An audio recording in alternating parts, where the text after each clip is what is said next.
शिंग युक्सी को बेड पर पटक देता है, जिस पर युक्सी कहती है जाओ यानसिंग तुम। तभी यानशिंग युक्सी के क्लोज आते हुए उसके शर्ट के बटन को ओपन करने लग जाता है, जिस पर वो भी हैरान हो जाती है और उसके हाथ को झटकते हुए अपने शर्ट को पकड़ती है और उससे कहती है छूना मत मुझे, मैं खुद ही चेंज करूँगी, चले जाओ मुड़ जाओ। जिस पर वो कहता है तुम्हारे इस पहलू को मैंने पहली बार देखा है, ये तो बहुत ज़्यादा डिफ़िकल्ट है। और मुड़ते हुए कहता है क्या तुमको वाकई हेल्प की ज़रूरत नहीं है। जिस पर युक्सी भी कह रही होती है इधर मत देखना। यानशिंग कहता है जैसे मुझे कोई परवाह है। फिर थोड़ी देर हो जाती है। यानशिंग कहता है क्या तुम्हारा चेंज करना हो गया। जिस पर युक्सी भी कहती है मेरा काम हो गया। और फिर हमें युक्सी को दिखाया जाता है जो कि उस ड्रेस में काफ़ी ज़्यादा प्रीटी लग रही होती है, जिसे यानशिंग देखता है और देखते रह जाता है। वो ब्लश भी कर रहा होता है। फिर वो उसका जो तारीफ़ करने के बजाय कहता है कि ये थोड़ा ढीला है, क्या ड्रेस का साइज़ थोड़ा बड़ा है। जिस पर युक्सी कुछ भी नहीं कहती है। यानशिंग सोच रहा होता है कि ये फिर से पतली हो गई है और युक्सी सोच रही होती है इस बार उसको किसका साइज़ याद रखने में गलती हुई है। जिस पर वो वहाँ से जाते हुए कहती है तो फिर तुम अपने लिए एक राइट साइज़ की पार्टनर को क्यों नहीं ढूंढ लेते। जिस पर वो थोड़ा हैरान हो जाता है। यानशिंग कहता है तुम पहले जो कभी भी इतनी गुस्सैल नहीं थी, लेकिन पिछले 2 साल से तुम जो है बहुत ज़्यादा चिड़चिड़ी होती जा रही हो, हर रोज़ मुंह फुलाकर खड़ी रहती हो। जिस पर युक्सी उसके तरफ मुड़ते हुए कहती है कि क्या मैं तुम्हें मुंह बनाकर दिखाने की हिम्मत करूं। यानशिंग सोचता है थोड़ा गुस्सा करना असल में प्यारा लगता है, बिल्कुल एक छोटे बिल्ली के बच्चे की तरह। फिर वो कहता है मैंने कहा कि तुम बिल्ली की माँ हो और तुम अब भी इसे एक्सेप्ट नहीं करोगी, है ना। युक्सी चिढ़ते हुए कहती है तुम किस बारे में बात कर रहे हो, ये तो अचानक से हुआ। यानसिंग फनी वे में हल्की हंसी के साथ बिल्ली को इमेजिन करते हुए कह रहा होता है कि देखो नन्हा बिल्ली का बच्चा घूर रहा है। फिर हमें नेक्स्ट सीन दिखाया जाता है जहाँ पर सी फैमिली के परपोते का सेलिब्रेशन हो रहा होता है, जहाँ युक्सी और यानशिंग दोनों वहाँ पर पहुँचे होते हैं। और यानशिंग कहता है दादाजी कहते हैं यानशिंग जब भी हमारे पारिवारिक वाइन सेल से कि सेलर से वाइन गायब होती है तो मुझे पता चल जाता है कि तुम वापस आ गए हो। वो बदमाश सी तांग हमेशा मेरी शराब चुरा कर तुम्हें पिलाने के बारे में सोचता रहता है। फिर वो कहते हैं लिटिल जी को देखे हुए जो है वो काफ़ी वक्त हो गया है, तुम दिन ब दिन कितनी ज़्यादा खूबसूरत होती जा रही हो।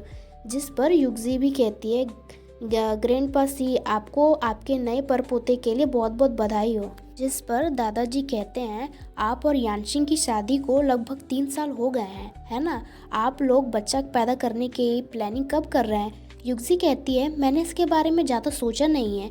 जिस पर दादाजी भी कहते हैं कि अभी से इसके बारे में सोचना शुरू करो, देखो तुम्हारी मॉम कितनी एक्साइटेड है, जल्दी करो और उन्हें खेलने के लिए एक टॉय दे दो।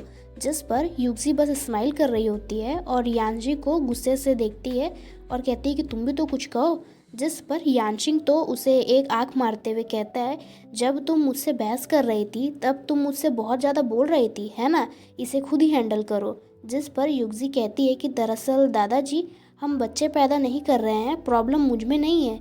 जिस पर यानशिंग अपने तरफ अपने उंगली को पॉइंट करते हुए कहता है कि आपका मतलब है कि प्रॉब्लम मुझ में है। इस पर युक्सी कह रही होती है कि इस तरह की बातों पर चर्चा करना मेरे लिए काफ़ी अनकंफर्टेबल है, मैं थोड़ी देर ताज़ी हवा लेने जा रही हूँ, तुम दादाजी को खुद ही समझा सकते हो। ये सुनकर यानशिंग को तो पूरा सदमा लग जाता है, बेचारा उसका मुंह खुला का खुला रह जाता है, अब वो क्या ही एक्सप्लेन करेगा। और हमारी युक्सी इस तरह हमारी युक्सी होती है अपना दाव खेलकर वहाँ से बड़ी मासूमियत के साथ वहाँ से निकल जाती है। और यानशिंग वहीं खड़े के खड़े रह जाता है, वो बेचारा फ्रीज हो जाता है और बाकी लोग भी उसको बहुत वियर्ड तरीके से देख रहे होते हैं। जिस पर दादाजी भी उसको कह देते हैं कि अच्छे जिन का कितना बड़ा नुकसान हुआ। जहाँ पर एल्डर सी वो जो मैन होता है वो भी कह रहे होते हैं कि भाई तुम्हारा सामान, आपको इस बारे में डॉक्टर से सलाह लेने से बचना नहीं चाहिए। फिर दूसरी तरफ युक्सी बाहर आ जाती है और उस जगह को देखते हुए कहती है कि मैं थोड़ी देर के लिए वहाँ जाकर बैठ जाती हूँ। और वहाँ जाते हुए सोचती है कि लगता है यहाँ पर कोई नहीं है। तभी कोई वहाँ पानी से फायर कर रहा होता है, जो कि एक बच्चा होता है जो वाटर गन लेकर युक्सी के ऊपर वाटर फायर कर रहा होता है। जिस पर युक्सी कहती है कि क्या मैं तुम्हें जानती हूँ, तुम मुझ पर क्यों वाटर फायर कर रहे हो। जिस पर वो बच्चा कहता है कि मैं नहीं, मैं तो चाहता हूँ कि मैं तुम पर वाटर फायर कर सकता हूँ करके। और फिर वो फिर से वाटर फायर करने लग जाता है, युक्सी के ऊपर वो कर रहा होता है जिस पर युक्सी वहाँ से जाने लग जाती है। तो वो बच्चा कहता है कि भागने का ट्राई कर रही हो, और वो बदमाश बच्चा कहता है कि मुझे तुम्हारा मेकअप साफ करने दो, और वो फिर से वाटर फायर करने जा रहा होता है। तभी यानशिंग वहाँ उसका हाथ को पकड़ लेता है और कहता है मेरी वाइफ का मेकअप इतना खूबसूरत है, तुम इसे क्यों हटाना चाहोगे। जिस पर वो बच्चा वहाँ देखता है, यानशिंग कहता है मेरी वाइफ को परेशान करना क्या तुमने मुझसे परमिशन ली थी।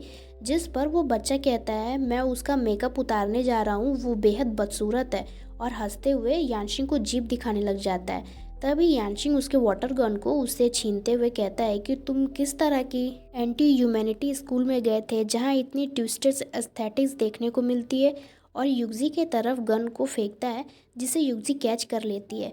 तो वो कहता है कि जाओ इसके साथ खेलो। युक्जी सोचती है कि मैं इस चीज़ से क्यों खेलूँगी।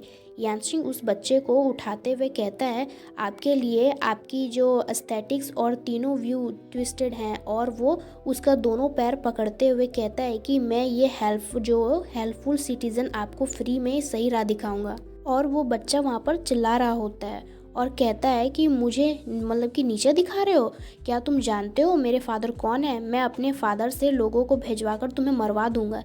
जिस पर यानशिंग कहता है ओह मुझे सच में नहीं पता, लेकिन मुझे पता है कि तुम्हारे फादर ने तुम्हें दांत साफ करना नहीं सिखाया, तुम्हारा मुंह इतना गंदा है कि उसे धोने का समय आ गया है, और उसके आधे शरीर को पानी में डाल देता है। तभी वहाँ से एक मैन भागता हुआ आता है, कहता है सीओ जाओ प्लीज़ दया कीजिए। वो मैन उसका फादर होता है। वो कहता है मेरा बेटा छोटा है और उसे समझ नहीं है, उसने बस आपकी वाइफ को सुंदर देखा और उसके साथ खेलना चाहा, उसका कोई बुरा इरादा नहीं था। और वो बच्चा खांस रहा होता है। यानशिंग कहता है क्या आपने सब कुछ देखा था, आप समझदार हैं, अगर आपने इसे देखा तो इसे रोकने के लिए आगे क्यों नहीं आए। और वो बच्चा चिल्ला रहा होता है डैड मुझे बचाओ, डैड मुझे बचाओ, ऐसा चिल्ला रहा होता है। उसका फादर थोड़ा हिचकते हुए कहता है सीओ जाओ। तभी वहाँ पर जो लोग होते हैं वो कह रहे होते हैं कि उस बच्चे ने जो किया वो गलत था, लेकिन क्या झाओ फैमिली के सेकेंड यंग मास्टर ने कुछ ज़्यादा ही कर दिया। बिल्कुल सही, जियो और जीने दो, बच्चों से जो है वो बहस करनी क्यों चाहिए। कोई छिपकर बदला लेता है, लेकिन इतनी बेशर्मी से कौन करता है। भले ही आप सही हैं, फिर भी लोग आपको गलत ही समझेंगे। तब युक्जी कहती है पहले उसे करने दो। जिस पर यानशिंग कहता है थोड़ी और दूर पर खड़े हो जाओ। जिस पर युक्जी उसे गुस्से से घूरने लग जाती है। यानशिंग कहता है तुम बिल्कुल जिद्दी हो, मुझे घूर क्यों रही हो, पुल के पास तेज हवा चल रही है, क्या तुम्हें पता नहीं कि तुम पूरी तरह से भीग चुकी हो। उसके फादर कहते हैं सीओ झाओ, ये मेरी गलती है कि मैंने अपने बच्चे को अच्छी तरह से नहीं पढ़ाया, प्लीज़ एक जो है उदार पर्सन होने के नाते उसकी जो है बचकानी गलतियों को अनदेखा करें और उसे माफ़ करें।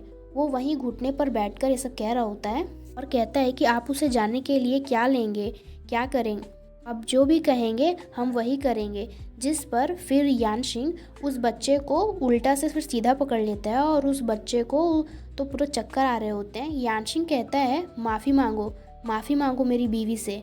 इस पर वो बच्चा कहता है आंटी आई एम सॉरी। यानशिंग कहता है जोर से, और मेरी वाइफ एक यंग लेडी है, तुम किसे जो है वो आंटी कह रहे हो, 10 साल के जो शरारती बच्चे। जिस पर वो बच्चा रोते हुए कहता है कि सिस्टर मुझे माफ़ कर दो, मुझे पता है कि मैं गलत था, अगली बार से ऐसा नहीं करूँगा, प्लीज़ मुझे माफ़ कर दीजिए। जिस पर यानशिंग बच्चे को उसके फादर को दे देता है और कहता है अगली बार ऐसा नहीं होगा, अगली बार जब तुम हम दोनों को देखो तो उसी वक्त वहाँ से भाग जाना। वो फादर जो होता है वो कहता है कि सीओ जाओ, ज़रूर आप थक गए होंगे, आज हमने जो है वो ऑफेंसिव रवैया अपनाया है, वापस आते ही मैं उन्हें अच्छी तरह पीटूंगा और सबक सिखाऊंगा। यानशिंग अपना कोट युक्जी को दे देता है और कहता है कि वो सर्दियों में जो है फुलिसली ढंग से खड़ी रही और उन्होंने कपड़े मांगने के बारे में सोचा नहीं। फिर वो लेट्स गो कहकर उसका हाथ पकड़कर वहाँ से जा रहा होता है। जिस पर युक्जी उसे ही देख रही होती है। यानशिंग कहता है दूसरे लोग तुमको तंग करते हैं और तुमको ये भी नहीं पता कि जो है पलटवार कैसे किया जाता है। अगर मैं आज वहाँ नहीं होता तो क्या तुम उन्हें धमकी नहीं दे सकती थी। युक्सी कहती है अगर तुम वहाँ नहीं होते तो मैं उसे बहुत पहले ही पुल में धकेल देती। यानशिंग कहता है फिर अगर उसके मॉम डैड तुमसे झगड़ा करने आ जाते तो तुम्हें उनसे कौन बचाता। जो युक्सी होती है वो कहती है कि पहले उसे अंदर धकेलो, फिर हेल्प के लिए पुकारो, जब लोग आ जाएं तो बस हीरो बनने का नाटक करो और उसे बचाने के लिए कूद पड़ो। क्या उनमें इतना हिम्मत होगी कि वो अपने एक लाइफ सेवियर प्रोटेक्टर पर्सन को डांट सकें। यानशिंग कहता है दुश्मन को 1000 बार चोट पहुंचाओ, खुद को जो है 1200 बार चोट पहुंचाओ, उसका शरीर तुम्हारे शरीर से कई ज़्यादा कठोर है। यानशिंग कहता है मैं इतनी देर से तुम्हारा हाथ गर्म कर रहा हूँ, फिर भी ये इतना ठंडा क्यों है, मुझे अपना दूसरा हाथ भी दे दो। उसके दोनों हाथों को पकड़ते हुए कहता है कि कुछ भी हो तुम बस मेरे पास आ जाना, मैं अभी मरा नहीं हूँ, मैं लोगों को तुम्हें परेशान करने कैसे दे सकता हूँ। जिसे सुनकर युक्ति थोड़ा हैरान हो जाती है। फिर वो सोचती है कि लेकिन तुम ही वो पर्सन हो जो मुझे बहुत ज़्यादा परेशान करता है।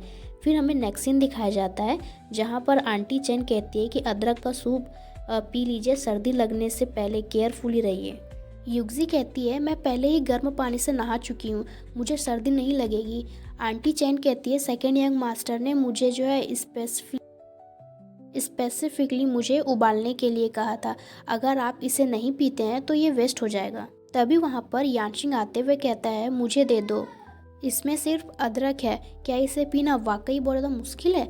जिस पर यानशिंग अदरक का जो सूप है ले लेता है और क्या जो आंटी चैन है उससे कहता है कि पहले आप जा सकते हैं। जिस पर आंटी चैन कहती है कि यस यंग मास्टर। फिर युक्ति कहती है कि फिर तुम ही इसे पी लो, इसे अंदर लाने की ज़रूरत नहीं है। जिस पर यानशिंग उसके करीब जाकर उसके चीक को पिंच करता है और कहता है खास तुम्हारे लिए उबाला गया, अगर मैं इसे पी लूँ तो क्या मेरी इम्यूनिटी ग्रो हो जाएगी। जिस पर वो गुस्से से कहती है जाओ जाओ यानशिंग, जिससे वो उसे छोड़ देता है और युक्ति उसे गुस्से में घूर रही होती है। यानशिंग कहता है मुझे ये नहीं चाहिए और उसके बहुत ज़्यादा क्लोज जाते हुए कहता है कि क्या मैं इसे खिला दूँ। तभी युक्ति जो होती है कुछ पास्ट के सीन को याद करती है। जब विंटर का समय था तब यानशिंग कहता है कि तुम अभी जो है बर्फ़ में खेल रही थी, जल्दी करो और ये अदरक का सूप पी लो। युक्ति कहती है कि तुमने इसे अदरक में जो है वो कितनी मात्रा डाली है, अदरक का जो स्वाद है वो बहुत ज़्यादा तेज है। जिस पर यानशिंग कहता है तो तुम इसे पीना नहीं चाहती हो, और खुद ही वो सूप को अपने मुंह में ले लेता है और युक्ति के फेस को पकड़ता है। युक्ति कहती है कि तुम, और तभी दोनों के माउथ टू माउथ कांटेक्ट होते हैं। वो युक्ति को वो सूप अपने माउथ से उसके माउथ में ट्रांसफ़र कर रहा होता है, जिस पर वो ब्लश करने लग जाती है और फिर वो उसे जो है छोड़ देता है और उसके मुंह को साफ करते हुए कहता है अगर तुम इसे पीना नहीं चाहती हो तो मैं इसे तुम्हें खिला दूंगा। और सीन जो है फिर प्रेजेंट में आता है जब यानशिंग उसे कह रहा होता है कि क्या मैं इसे तुम्हें खिला दूं।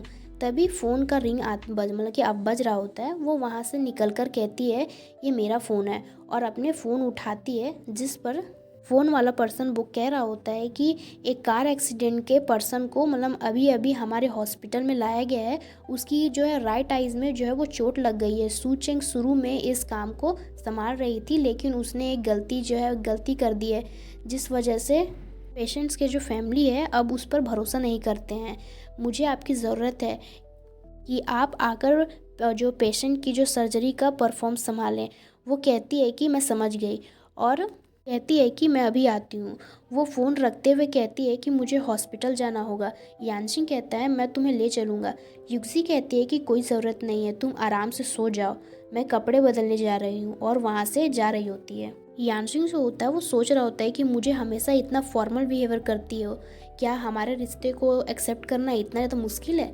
तुम तो अपनी जो सहकर्मी को भी ये नहीं बताती हो कि मैं मेरा मतलब अस्तित्व है या नहीं, ऐसा करके।